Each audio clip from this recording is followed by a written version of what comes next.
नाजरीन आपको बताएं, कराची से लाहौर जाकर पसंद की शादी करने वाली लड़की दुआ ज़ारा ने दारुल उमान जाने की ख्वाहिश का इजहार किया, जिसके बाद इसे मकामी अदालत ने दारुल उमान भेज दिया। दुआ ज़ारा मजिस्ट्रेट की अदालत में पेश हुई, जहां उन्होंने बयान दिया कि मुझे वालिदैन की जानिब से मुसलसल जान का खतरा है, जो मुझे मारते पीटते थे।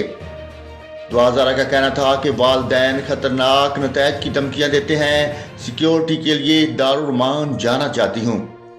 दूसरी जानिब सरबराह स्ट्रेटजी यूनिट सलमान सूफी ने बताया कि पंजाब हुकूमत ने अदालती हुक्म के बाद दुआ ज़ारा को दारुल उमान मुंतकिल कर दिया है।